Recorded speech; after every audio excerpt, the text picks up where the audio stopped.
প্রথমে আমাদের বুঝতে হবে যে আপনারা এখানে যারা আসছেন সবারই ঈমান এবং আমল আছে, তবে দুটো কারণে আমরা ভুল করি। কয়টা কারণ? একটা হলো না জানা, আর একটা হলো ভুল জানা।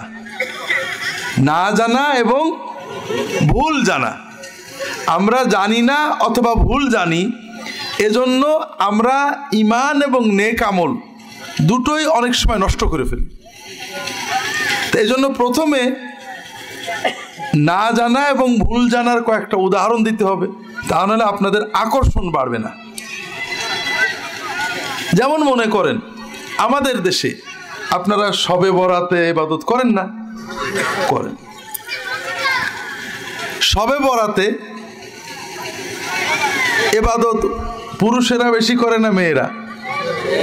মেয়েরাই বেশি করে। শাওয়াল মাসের রোজা পুরুষেরা বেশি থাকে না মেয়েরা? মেয়েরাই বেশি থাকে, কারণ তারা আল্লাহর রহমত চায়, ঠিক না? এটা ভালো। কিন্তু যারা শবে বরাতে আপনারা ইবাদত করেন, পুরুষ অথবা নারী, পুরুষ মানুষ শবে বরাতে নামাজ পড়ে কিন্তু বউয়ের সাথে ঝগড়া করে, অথবা বাবা মায়ের কষ্ট দেয়, এমন লোক কি আছে? শবে বরাতে আমরা নামাজ পড়ি, দোয়া করি কেন? আল্লাহর রহমত পাওয়ার জন্য, ঠিক না? কিন্তু কোরআন শরীফ এবং হাদিস শরীফ থেকে জানা যায় শবে বরাতে ইবাদত করলে, শাওয়ালের রোজা রাখলে যে সওয়াব, স্বামীর সাথে হাসি খুশি ব্যবহার করলে, স্বামীর সাথে দুষ্টুমি করলে, স্বামীর জন্য রান্না করলে, বউয়ের সাথে দুষ্টুমি করলে, বউকে বেড়াতে নিয়ে গেলে, বউয়ের সাথে একসাথে খেতে বসলে, সংসারে বউয়ের কাজে সাহায্য করলে তার চেয়ে বেশি সওয়াব পাওয়া যায়। আমরা জানি না, এই জন্য শবে বরাতে অনেক কষ্ট করি, কিন্তু হাতের কাছের এই নেক আমলগুলো করতে পারি না, ঠিক না? জানলে কি আমরা বাদ দিতাম নাকি? বউয়ের সাথে গল্প করব, আবার আল্লাহ সওয়াবও দেবে, ঠিক না? যেমন মনে করেন আপনাদের হরিণা কুণ্ডু, আপনাদের সালাম আছে না? সালাম মানে আসসালামু আলাইকুম আছে না? আপনারা সালাম দেন তো? আচ্ছা, বউকে দেন? বউকে দেন না, লজ্জা লাগে, এটা বাস্তব। বউকে কেন দেন না? লজ্জার একটা ব্যাপার আছে। আল্লাহ রসুল সাল্লাল্লাহু আলাইহি ওয়াসাল্লাম সালামের অনেক ফজিলত বলেছেন। 1 নম্বর 2 নম্বর আমরা সবাই জানি। প্রথম হলো সালাম দিলে সওয়াব হয়, ঠিক না? আমি যদি বউকে সালাম দিই, দিনের ভিতরে 50 বারে দিলাম, সওয়াব হলো না গুনাহ হলো? একজনের না দুইজনের? মনে করেন 50 বার 100 বার সালাম দিয়ে 3000 5000 নেকি অর্জন করলাম। এর জন্য কি ওযু করা লাগছে? গোসল করা লাগছে? জামা গায়ে দেওয়া লাগছে? টুপি পরা লাগছে? হুজুরি ডেকে আনা লাগছে? পয়সা খরচ করা লাগছে? বিনা পরিশ্রমে আমরা অনেক আল্লাহর নেকি সওয়াব পেয়ে গেলাম। নেকি সওয়াব মানে টাকা। দুনিয়ায় আমরা টাকা দিয়ে হিসাব করি না, আল্লাহর টাকার নাম হলো নেকি। নেকি যত বাড়বে আমার দুনিয়াতে আল্লাহর রহমত তত বাড়বে, আখিরাতে নিয়ামত তত বাড়বে। যেমন দুনিয়াতে আমাদের ব্যাংকে যত টাকা হয় বুকটা ফুলে যায়, ঠিক আল্লাহর কাছে যত সওয়াব বেশি হবে আমাদের ঈমান ফুলে যাবে, আল্লাহর রহমত বাড়বে। 2 নম্বর হলো আসসালামু আলাইকুম মানে তোমার উপরে গজব হোক, ঠিক না? শান্তি হোক। ওয়া রাহমাতুল্লাহ মানে আল্লাহর রহমত হোক। ওয়া বারাকাতু মানে বরকত হোক। আচ্ছা, এই 3টে দোয়াতে আর বাদ থাকলো কি কর? আমাদের জীবনে যত দোয়া আছে এর চেয়ে ভালো কোনো দোয়া আছে নাকি? শান্তি, রহমত, বরকত, আর কিছু চাই? আমি দুনিয়ার মানুষের এই দোয়া করলাম, আমি যদি দিনের ভিতরে বউকে 30 বার 50 বার এই দোয়া করি, লাভ না লস? বউ যদি আমার করে, লাভ না লস? এই যে 30 বার 50 বার দোয়া করলাম, দোয়া পাইলাম, এজন্য কি ওযু করা লাগছে? গোসল, টাকা খরচ করা লাগছে? কিছুই লাগেনি। এই দুটো কমন আমরা জানি, কিন্তু এক্সট্রা আছে যেটা জানি না, তাই আমরা মানি না। আমাদের নেক আমল এবং ঈমান নষ্ট হওয়ার দুটো কারণ বলছি। একটা হলো না জানা, আর একটা হলো ভুল জানা। মনে থাকে যেন আমি কিন্তু ওয়াজ করতে পারি না, মাস্টার মানুষ।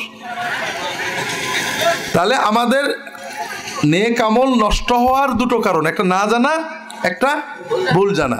দেখেন একটা নতুন জানা যায় কিনা। আল্লাহ রাসূল সাল্লাল্লাহু আলাইহি ওয়াসাল্লাম বলছেন, ইয়া বুনাইয়া ইযা দাখালতা বাইতাকা ফাসাল্লিম আলা আহলিক ইয়াকুন বারাকাতান আলাইকা ওয়া আলা আহলি বাইতিক। বাবা, তুমি যখন বাড়ি ঢুকবে বউকে সালাম দিয়ে, বাড়ির লোকদের সালাম দিয়ে বাড়ি ঢুকবে। যদি কেউ বাড়িতে ঢোকার সময় বউকে, স্বামীকে, ছেলেকে, মেয়েকে, বাবাকে, মাকে সালাম দিয়ে বাড়ি ঢোকে, আল্লাহ তাআলা এই সালামের কারণে ওই বাড়িটা পুরো বরকতময় করে দেন। লাভ হলো না লস? টাকা খরচ হয়েছে? হুজুরের কাছে টাকা দিয়ে তাবিজ নিয়ে লেগেছে? এটাও তো কিছু টাকা খরচ হয়। আর আমার কাছে যে যখন দোয়া নেন টাকা খরচ হয় না? আর আপনি বউকে সালাম দেবেন, আল্লাহ বাড়িতে বরকত নাযিল করে দেবেন। আরো আছে, আল্লাহ রাসূল সাল্লাল্লাহু আলাইহি ওয়াসাল্লাম বলছেন, ইন্নাল্লাহা দামিনুন সালাসা, তিন শ্রেণীর মানুষের আল্লাহ নিজে জামিন হন। তার এক শ্রেণী, মান দাখালা বাইতাহু বিসালাম, যে ব্যক্তি বাড়িতে ঢোকার সময় সালাম দিয়ে ঢুকবে, ওই ব্যক্তি যতক্ষণ বাড়িতে থাকবে আল্লাহ হেফাজত করবে। লাভ হলো না লস? কিন্তু একজনের লস। কার? এই তো মাশাআল্লাহ, এই শয়তান এসে বলবে, ছি ছি ছি ছি, বউকে কোনোদিন, স্বামীকে কোনোদিন কেউ সালাম দেয়? এটা লজ্জা বলে জিনিস আছে না? আচ্ছা, বউয়ের সাথে, স্বামীর সাথে এক রিক্সায় আমরা শ্বশুর বাড়ি যাই না? লজ্জা লাগে? সিনেমায় যান না? লজ্জা লাগে? তো এই যে আমাদের দেশে পায়ে হাত দিয়ে সালাম আছে না? লজ্জা লাগে? এখানে শয়তান ঢোকে না, কারণ পায়ে হাত দিয়ে 1,00,000 বার সালাম করলেও একটা নেকি হয় না। কোনো হাদিসে নেই যে পায়ে হাত দিয়ে সালাম করলে নেকি হয়। এমনকি রাসূলুল্লাহ সাল্লামের বিবিরা কোনোদিন তার পায়ে হাত দিয়ে সালাম করেননি। রাসূলুল্লাহ সাল্লামের মেয়ে ফাতেমা রাদিয়াল্লাহু তাআলা আনহা কোনোদিন তার বাপের পায়ে হাত দিয়ে সালাম করেননি। এগুলো আমাদের দেশীয় রেওয়াজ, সাহাবীদের যুগে ছিল না। যেহেতু এতে কোনো সওয়াব নেই, বরং গুনাহ হওয়ার সম্ভাবনা বেশি, এই জন্য শয়তান এখানে বাধা দেয় না। এই জায়গায় কিন্তু লজ্জা নেই, আছে নাকি?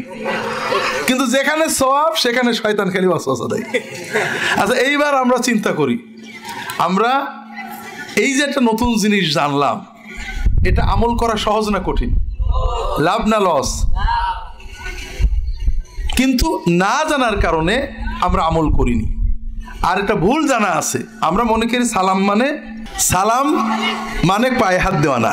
সালাম মানে আসসালামু আলাইকুম ওয়া রাহমাতুল্লাহি ওয়া বারাকাতুহু। আমরা অনেকটা সালামের সময় হাত তুলি, হাত তোলাও কিন্তু সালাম না।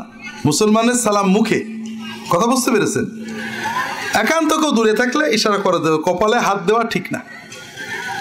কথা বুঝতে পেরেছেন? কপালটা তো আল্লাহর জন্য। কপাল কার জন্য? কপাল আল্লাহ ছাড়া কারো কাছে যাবে নাকি? যাবেও না, উঠবেও না। অন্য সব কিছু এই পর্যন্ত উঠবে, এখানে যাবে না। এটা কার? আল্লাহ। যত কিছু আছে মুখ পর্যন্ত। এমনকি পীর, মাশায়েখ, আলেম, উলামা চুমুক, কপালে চুমুক খান, হাতে চুমুক খান। হযরত ফাতেমা রাদিয়াল্লাহু তাআলা আনহা তার আব্বার হাতে কপালে চুমুক খেতেন। রাসূলুল্লাহ সাল্লাল্লাহু আলাইহি ওয়াসাল্লাম তার মেয়ের হাতে কপালে চুমুক খেতেন। এগুলো সুন্নত, আদব। কিন্তু কপালটা কার জন্য? এই জায়গায় আর কিছু উঠবে না কিন্তু, খবরদার। তো যেটা বলছিলাম, আমরা ভুল জানি বলে অনেক রকম গুনাহ হয়ে যায়, আর না জানার কারণে অনেক সওয়াব নষ্ট হয়ে যায়। এবার শবে বরাতের অন্য দিকে যাই। আসলে আমরা শবে বরাত আল্লাহর রহমতের জন্য করি না, ভাগ্য ভালো করার জন্য করি, ঠিক না? সওয়াবের জন্য কি শবে বরাত করে নাকি কেউ? শাওয়ালের রোজা শবে বরাত এই সওয়াবের জন্য করে 100 বার। কিন্তু শবে বরাতে মানুষ মসজিদে যায় কি জন্য বলেন তো? ভাগ্য পরিবর্তন করার জন্য। কারণ বাংলাদেশের মানুষ মনে করে আল্লাহ বোধহয় আমাদের এমপি সাহেবের মতো। সেটা কেমন? আমি হরিণাকুণ্ডুর লোক, ভোটের সময় ছিলাম এমপি, ওই যে কি জন্য আমাদের স্বামী নাকি আছে তার বিরুদ্ধে।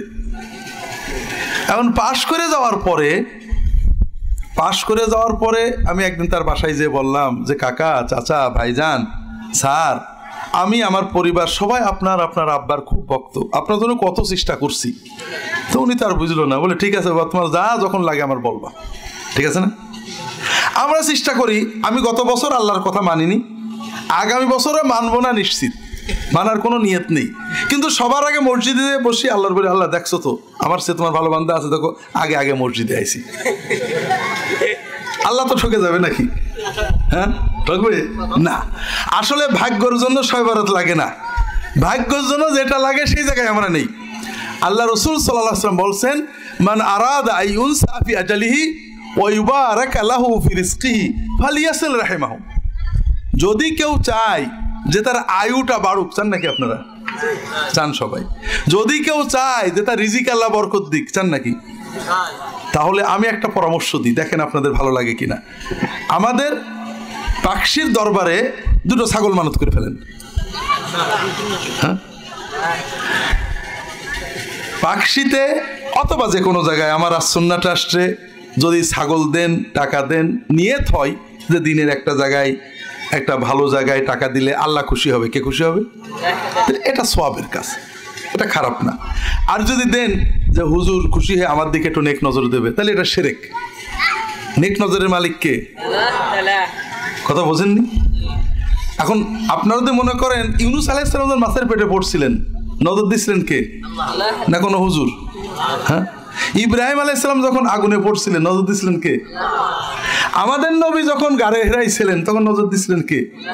এখন আল্লাহর নজর কি নাউজুবিল্লাহ দুর্বল হয়ে গেছে কিনা? এখন আর কার নজর লাগবে? আল্লাহর নজরে চলবে না? চলবে। তাহলে বুঝতে পেরেছেন যে আপনি পাকশির দরবারে, ফুরফুরার দরবারে, আস-সুন্নাহ ট্রাস্টে যদি টাকা দেন, সহযোগিতা করেন আল্লাহর জন্য, আল্লাহকে খুশি করতে, এটা সওয়াবের কাজ, এটা ভালো।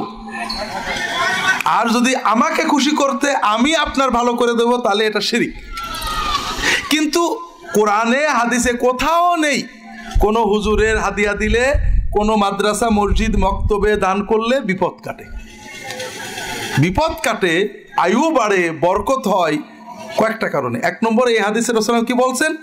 যদি তুমি চাও তোমার আয়ু বাড়ুক, যদি তুমি চাও তোমার রিজিক বাড়ুক, তাহলে পিতা মাতা, বাপ মা এবং বাবা মায়ের মাধ্যমে যে আমাদের আত্মীয়, রক্ত সম্পর্কের আত্মীয়, মামা, চাচা, খালা, ফুফু, মামাতো ভাই, খালাতো ভাই, মামাতো ভাই, যদি কেউ তার বাবা মা এবং বাবা মায়ের মাধ্যমে পাওয়া রক্ত সম্পর্কের আত্মীয়দের আত্মীয়তা রক্ষা করে, বাবা মায়ের খেদমত করে, আল্লাহ তার আয়ু বাড়িয়ে দেবেন, রিজিকও বরকত দেবেন।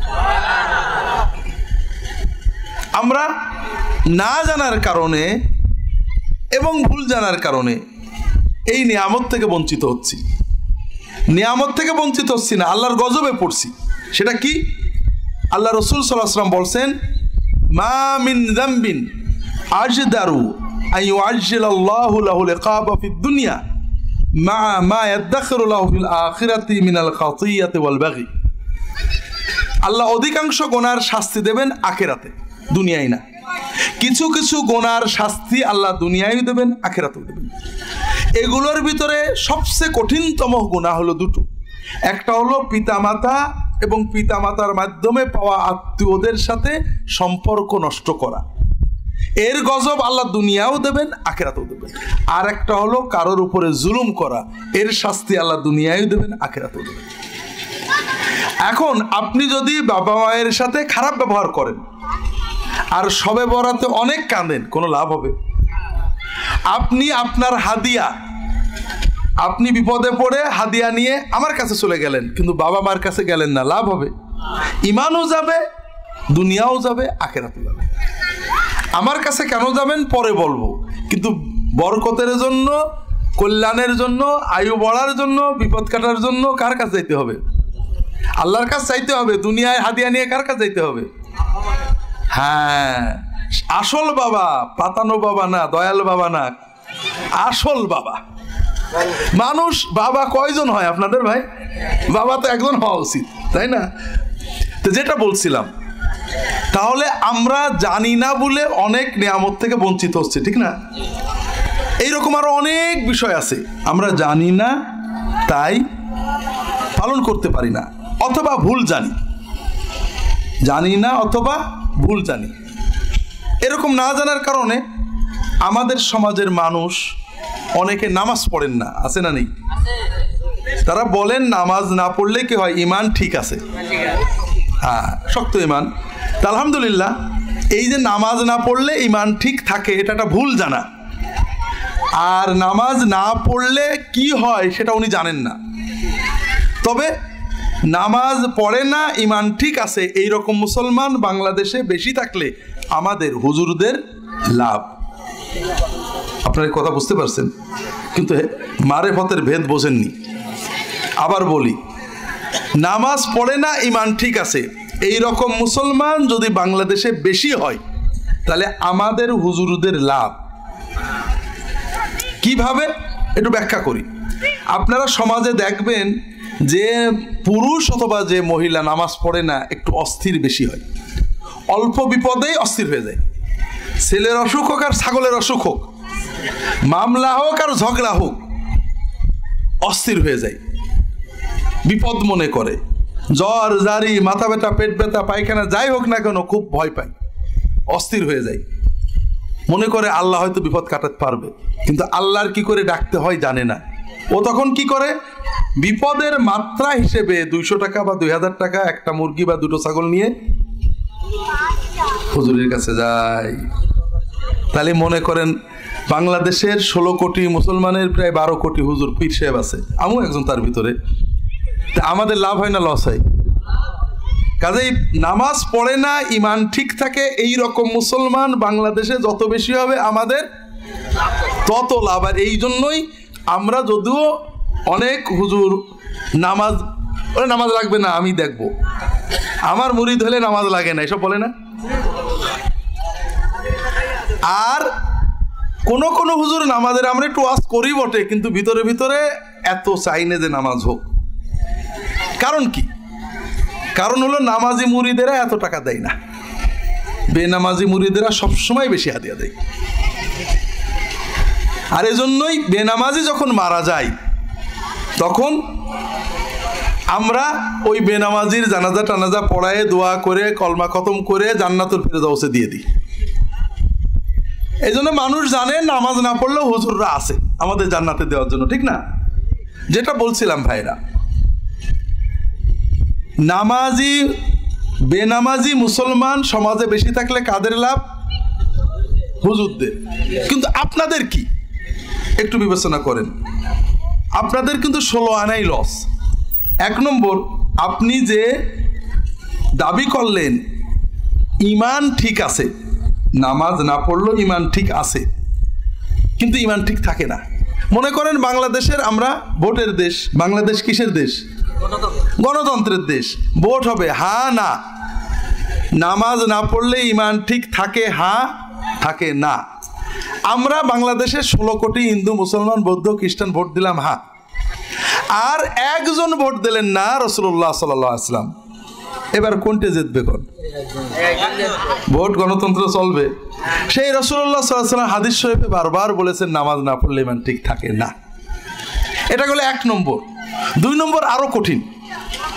আপনার যদি ঠিক থেকেও থাকতো ইমান, আপনি বিপদে পড়ে যখন আমার কাছে চলে গেলেন তখন ইমান নষ্ট হয়ে গেল। বিপদে পড়ে কার কাছে যেতে হয়? আল্লাহ তো আমাদের ঝিনাইদহে থাকেন, ওই হরিণা কি বলে ফুরফুরা পাকশিতে থাকেন। আমরা একটা জিনিস ভুল জানি, ভুল জানার কারণে আমরা ইমান হারিয়ে ফেলছি। এটা একটু বলি, বলার পরে নামাজের ওখানে যাব।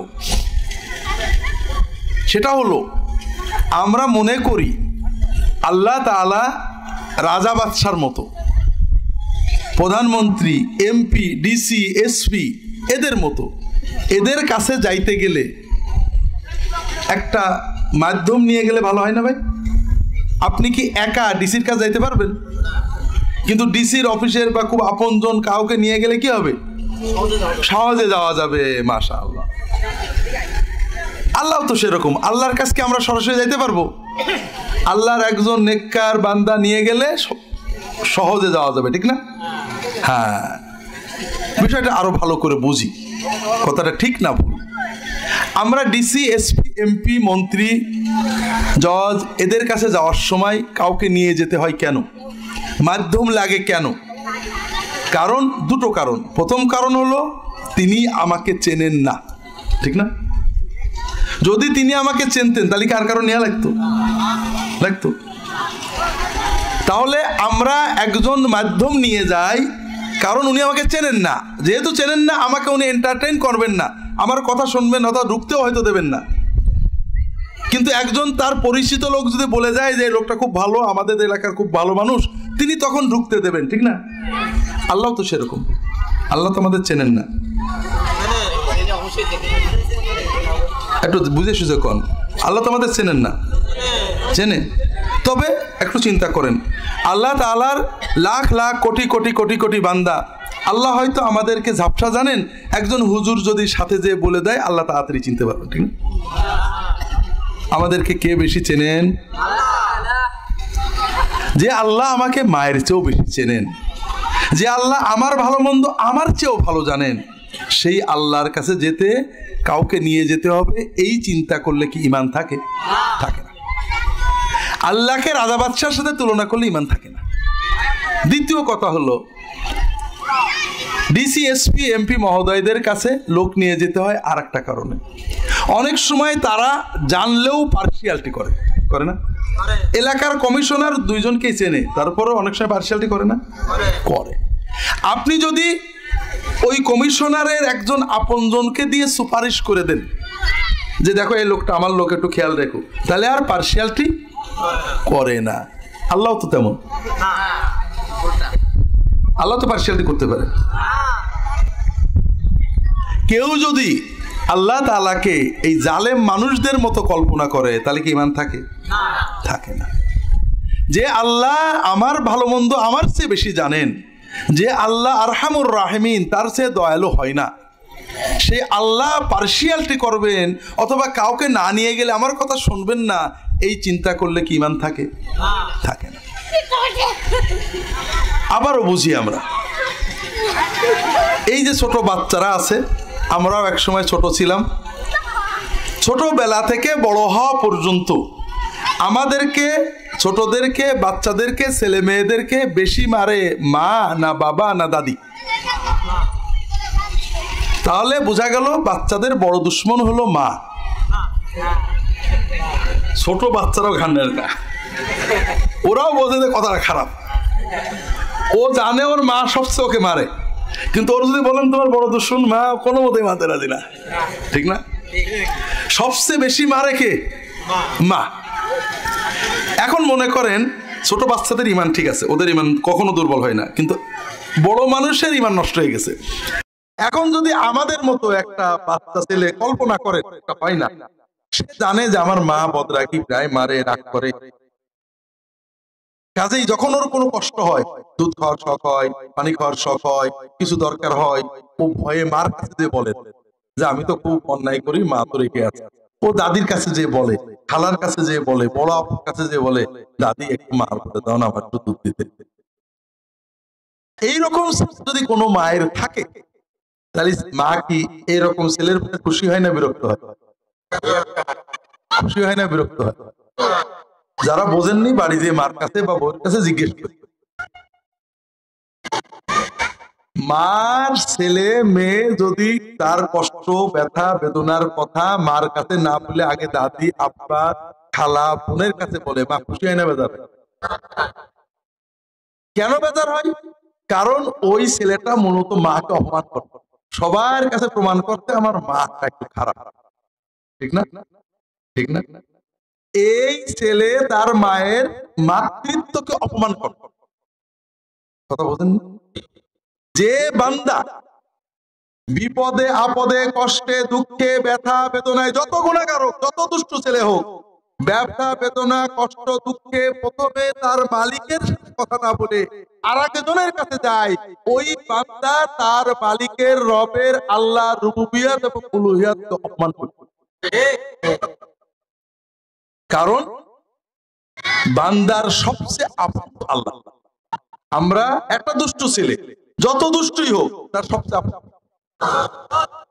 বাচ্চার সবচেয়ে দুষ্ট ছেলেটার আপন হলো মা, ঠিক না? ও যত দুষ্টই হোক, ওর ব্যথা বেদনায় আগে কাছে চলে যায়। আমরা যত গুনাহগারই হই, কখনোই যেন মনে না করি যে আল্লাহ বোধহয় আমার কথা শুনবে না।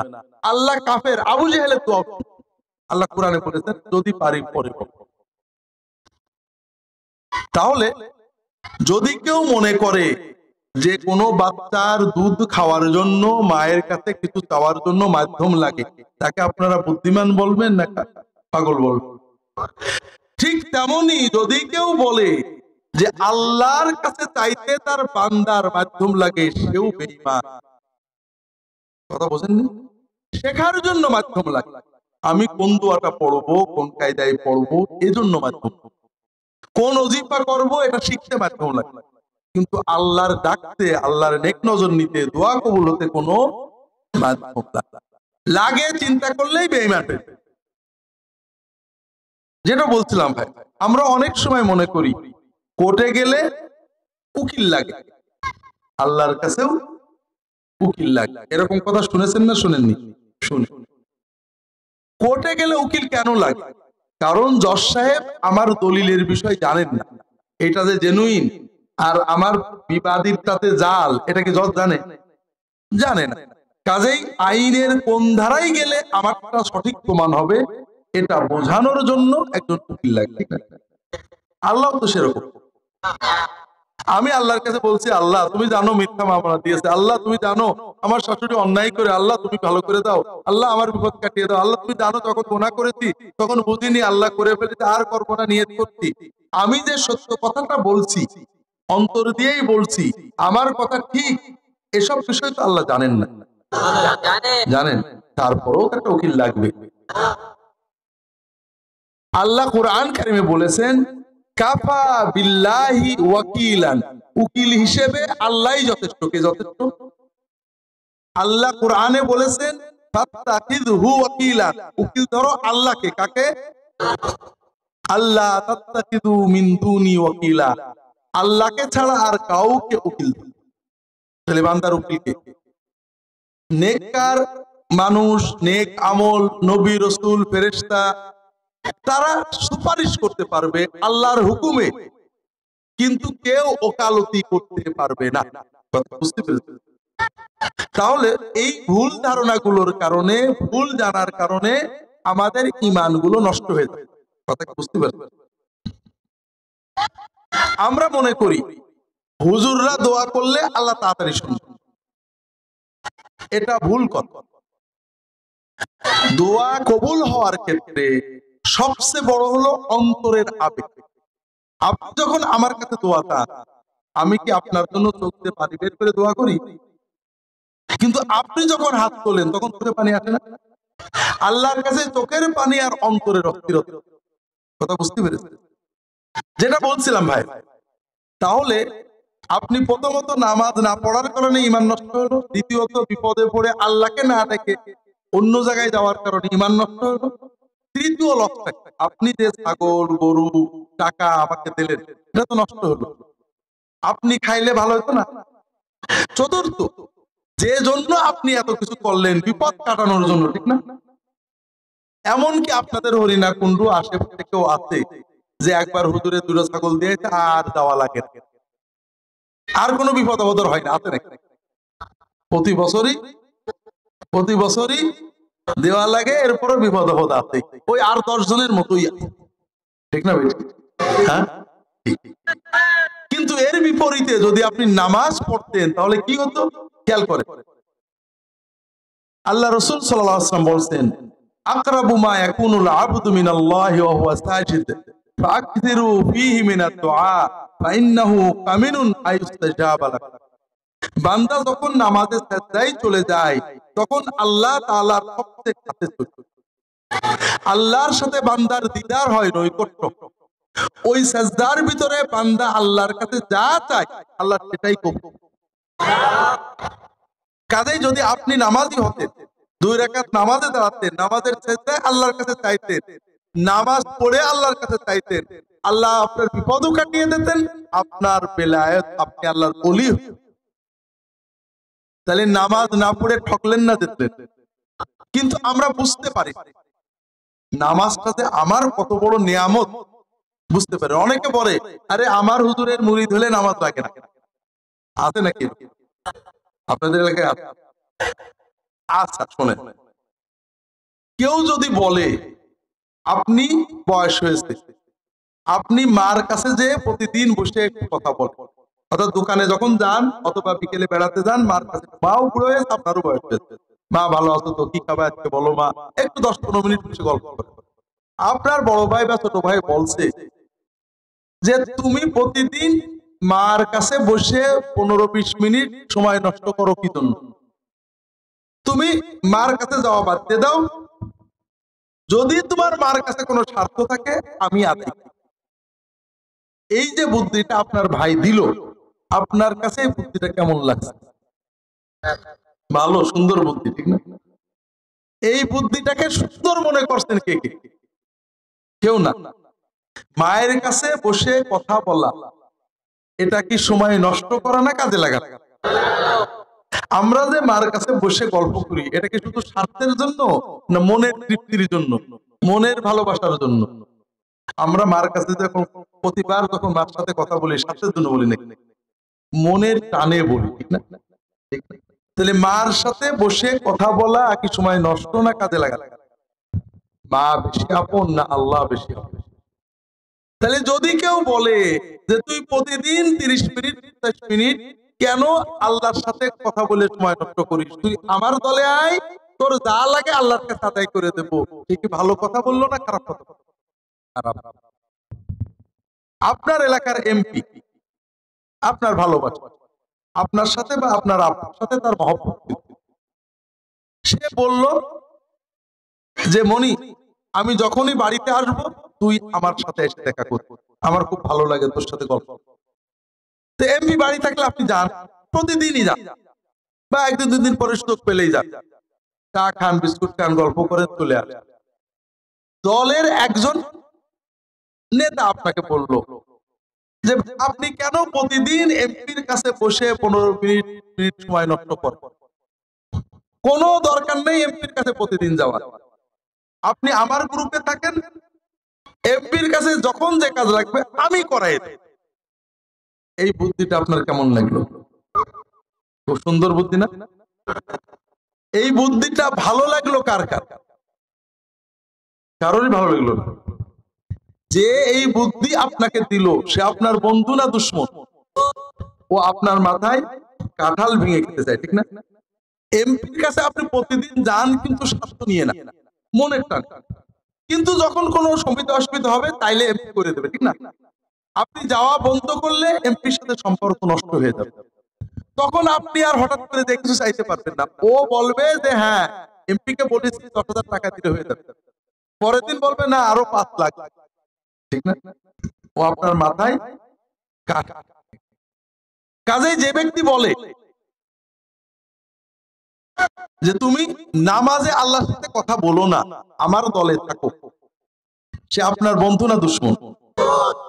আল্লাহর পর বেশি না এমপির পর?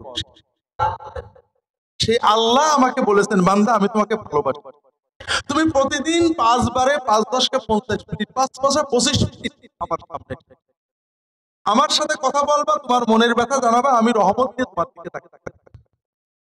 এখন যদি কেউ বলে না তুই প্রতিদিন 50 মিনিট আল্লাহর সামনে দাঁড়িয়ে নষ্ট করবি কেন, তুই আমার দলে থাক, আমার সাথে আল্লাহর হটলাইন আছে, তোর যা লাগে আমি করে দেবো, সে আপনার বন্ধু না দুশ্মন? অথচ আমরা এটা বুঝি না। তো ভাইরা, নামাজের যে মজা, নামাজ যে আমাদের কত কিছু দেয়, নামাজ আমার জন্য না হুজুরের জন্য? বড় অদ্ভুত ব্যাপার ভাইরা। বোকা নম্বর 2, পরের জাংলায় বসে পুই, কথা বুঝেছেন? আমার নানি ছোটবেলায় বলতেন আমার স্বার্থ আমি বুঝি না, পরের জাংলায় পুই খুশি। আমার স্বার্থ তো যে আমার রবের সাথে আমার ডাইরেক্ট সম্পর্ক হবে, ঠিক না? না একজন পীর সাহেব হুজুর মৌলানার মাধ্যমে হবে, কোনটা আমার স্বার্থ? ডাইরেক্ট না? তাহলে আমি যখন নামাজ পড়ি আমার মালিকের সাথে আমার ডাইরেক্ট সম্পর্ক, আর আমি যখন নামাজ বাদ দিই তার সাথে সম্পর্ক ছিন্ন হয়। তখন কি হয়, আমার আরেকজনকে আমার টাকা আরেকজনে দিতে হয়, আমার হাতিয়া আরেকজনে দিতে হয়, আমার সাজদা আরেকজনে দিতে হয়, আমার টাকা পয়সা আমার বউটা নিয়ে আরেকজনের কাছে আছে, ঠিক না? তাহলে আমি কেমন বোকা যে আমার আল্লাহর সাথে সম্পর্ক হলে আমার সব আমারই থাকে, আল্লাহ কিচ্ছু নিতেন না, সব আমার থাকে, আমি নিজেরটা বুঝলাম না। নামাজ সম্পর্কে আমাদের ভুল ধারণা, যারা নামাজ পড়েন না তাদের ভুল, নামাজ পড়েন যারা তাদেরটা একটু পরে বলব। আমরা নামাজ পড়ি এবং না পড়ি সবারই নামাজ সম্পর্কে একটা ভুল ধারণা হলো নামাজ অনেক কঠিন, আমরাই নামাজকে কঠিন করি, আল্লাহ করেননি। অনেকে বলে হুজুর নামাজের নিয়ত জানি না, নামাজ পড়ো। হুজুর সূরা কেরাত মনে থাকে না, নামাজ পড়ো কি করে? হুজুর কাপড় পাক থাকে না, নামাজ পড়বো কি করে? আছে নাকি এরকম? আচ্ছা, কেউ কি বলে যে হুজুর আমি এক সপ্তাহ খাইনি, বউ ইলিশ রাঁধে না, খাবো কি করে? আছে নাকি? নামাজ আমার রূহ কলবের, আমার সব লাগবে, আবার কিছু না হলেও নামাজ। টুপি থাকলে টুপি মাথায় দিয়ে, না হলে খালি মাথায়, জামা থাকলে জামাকে, নইলে খালি গায়ে, কাপড় থাকলে কাপড় পরে, নইলে ন্যাংটো হয়ে নামাজে দাঁড়াতে হবে। ওযু মাফ হবে, গোসল মাফ হবে, কাপড় মাফ হবে, কিবলামুখী হওয়া মাফ হবে, সূরা কেরাত মাফ হবে, নামাজে হাজিরা মাফ হবে। কারণ আমি তরকারিতে হবে না খাবো, যদি মনে করেন ডাল হবে না খাবো, লবণ হবে না তাও খেতে হবে, খাওয়া আমার লাগবে, নইলে আমি মারা যাব। ঠিক না? তো ভাইরা, তো পার্থক্য হলো আল্লাহর সাথে সম্পর্ক মজার। আপনি সূরা কেরাত জানেন, আলহামদুলিল্লাহ, জানেন না, যতক্ষণ শেখা না হচ্ছে সূরা কেরাত ছাড়া শুধু দাঁড়িয়ে আল্লাহু আকবার, আল্লাহু আকবার, আল্লাহু আকবার, রুকুতে যে আল্লাহু আকবার, সাজদায় আল্লাহু আকবার, কিছুই বলবেন না, শুধু আল্লাহু আকবারে নামাজ পড়বেন, আপনি 16 আনা সওয়াব পাবেন, আল্লাহর ওলির খাতায় আপনার নাম লেখবেন, আল্লাহ কম দেবেন। কারণ আল্লাহর কাছে বান্দা সাধ্যের ভিতরে সর্বোচ্চ কর্ম করলেই আল্লাহ পুরো সওয়াব। তো ভাইরা, নামাজ আল্লাহ ফরজ করেছেন, কারণ নামাজ বান্দার জন্য, বান্দা নিজে আল্লাহর জিকির করে আল্লাহর সামনে দাঁড়িয়ে তার ইবাদত করে আল্লাহর বেলায়েত রহমত পাবে, এই জন্য। আরেকটা বিষয় বলেই আমরা ঈমান এবং আমলে তালে চলে যাব, কারণ এই ভুল জানা আর না জানার বিষয়গুলো যদি বেশি বলি তাহলে আর অনেক বিষয় ভুলে যাব। সে বিষয়টা হলো ভাইরা, আমাদের সমাজে ইসলাম দুই রকমের। ইসলাম কয় রকমের? একটা হলো আল্লাহ এবং তার রাসূল সাল্লাল্লাহু আলাইহি ওয়াসাল্লাম দিয়েছেন। আল্লাহ আমাদের যে নিয়ম কানুন দিয়েছেন, আল্লাহর কোনো স্বার্থ আছে? স্বার্থ আছে? রাসূলুল্লাহ সাল্লাল্লাহু আলাইহি ওয়াসাল্লাম আমাদের যে নিয়ম কানুন দিয়েছেন তার কোনো স্বার্থ আছে? কোনো স্বার্থ নেই, শুধু আমাদের ভালোর দিকে তাকিয়ে। কথা কি বুঝতে পেরেছেন? আর এক ধরনের ইসলামী কাজকর্ম আছে যেগুলো আমরা হুজুরেরা বানাই, এটা ভালো কাজ, তবে এতে আমাদের কিছু স্বার্থ। কথা বুঝতে পেরেছেন? এই জন্য যত বেশি আল্লাহ রাসূল সাল্লাল্লাহু আলাইহি ওয়াসাল্লামের কায়দায় চলতে পারবেন তত বেশি পাবেন। কেমন? আমরা মনে করেন মিলাদ পড়ব, আছে না মিলাদ? গুড। মিলাদ দুই রকম, একটা নবীজি সাল্লাল্লাহু আলাইহি ওয়াসাল্লাম শিখিয়েছেন, আর একটা আমরা চালু করেছি। রাসূলুল্লাহ সাল্লাল্লাহু আলাইহি ওয়াসাল্লাম কি শিখিয়েছেন? তুমি যদি আমার জন্মে, আমার মিলাদে শুকরিয়া করতে চাও, সোমবারের দিন বাড়িতে বসে রোজা রেখে, আর আমার উপরে দরুদ সালাম ঘরে বসে, বিছানায় বসে, শুয়ে, বিছানায় শুয়ে হেলান দিয়ে, টুপি ছাড়া, টুপি সহ নামাজের পরে বসে বসে দরুদ সালাম করবেন, নবীজির উপর দরুদ সালাম করবেন, নবীজি সোমবারে তার জন্মের বারে সুযোগ পেলে রোজা রাখবেন। এটা হলো সুন্নত পদ্ধতি। কথা কি বুঝলেন? কিন্তু আমরা বলবো না, ওইটাই হবে না, আমাদের বাড়িতে ডাকো, দাওয়াত দাও, অথবা মসজিদে আমাদেরকে, জি, আমাদেরকে মিষ্টি এবং বৃষ্টি, বৃষ্টি মানে পয়সা দাও, আমরা করে দেব। আচ্ছা বলেন তো, আপনার স্বার্থ কোনটাতে বেশি? বলেন না ভাই, ঠিক না? এটা আপনার স্বার্থ না? আর আমাদের স্বার্থ কোনটাই বেশি? আল্লাহর কাছে আমরা দোয়া করব, বিপদে আপদে দোয়া করব। আল্লাহ শিখালেন, আল্লাহ রাসূল শিখালেন, তুমি নামাজ পড়ে দোয়া করবা, নামাজের সেজদায় দোয়া করবা, শেষ রাতে উঠে দোয়া করবা, আমি তোমার দোয়া করব। যদি বেশি অসুবিধা হয় তুমি দোয়া ইউনুস করে দোয়া করো। রাসূলুল্লাহ সাল্লাল্লাহু আলাইহি ওয়াসাল্লাম বলছেন, দোয়া ইউনুস পড়ে যদি কেউ দোয়া করে তাহলে আল্লাহ তার দোয়া কবুল করে। দোয়া ইউনুস মানে লা ইলাহা ইল্লা আনতা সুবহানাকা ইন্নী কুনতু মিনাল যালিমিন। আল্লাহ তুমি ছাড়া কোনো মাবুদ নেই, মানে বিপদে পড়ে ডাকার মতো, বিপদ করানোর মতো আল্লাহ তুমি ছাড়া কেউ নেই। আল্লাহ আমি জালেম, মানে আমি অন্যায় করে ফেলেছি। কথা বোঝেন না? তার অর্থ হলো যে আমাদের উপরে যে বিপদ আপদ আসে, আমাদের উপরে বিপদ আপদ আমাদের কর্মফল, ঠিক না? কর্ম। আচ্ছা, মা যখন ছেলের বলে তুই খবরদার আমার মা ডাকবি আর কোনোদিন তোর খাদ্য বানা, বাড়িতে বেরোই যা, তখন মা কি সত্যই চায় যে ছেলে চলে যাক আর মা ডাকে? মা চাই তাড়াতাড়ি ছেলে এসে। এমন কোন বুদ্ধিমান ছেলে কি আছে মা যখন বলে আর কোনোদিন আমার মা ডাকবি না, আর আছে এরকম ছেলে? তুই আর বাড়ি আসবি না বললে বাড়ি আসা বন্ধ করে দেয়, আছে নাকি? নাই বাপের কাছে দাদার কাছে নালিশ করে, আছে নাকি? ও মার যে জড়াই ধরে, ঠিক না? জড়াই না দিলেও খানিক করে মার গুড়গুড় করে, আবার মা আদর করে, ঠিক না? আল্লাহ তাআলা আমাদেরকে যে বিপদ আপদ দেন এটা আমাদের কর্ম। ছোটখাটো বিপদ আপদ দেন যেন আমরা আল্লাহর ডাকি, মনের ময়লা চলে যায়, আল্লাহর রহমত আমাদের পালবে আসে, ঠিক না? বান্দা যখন বলে আল্লাহ আমি অন্যায় করে ফেলি, তুমি ছাড়া কেউ নেই, আল্লাহ তখন তার বিপদটা কাটে।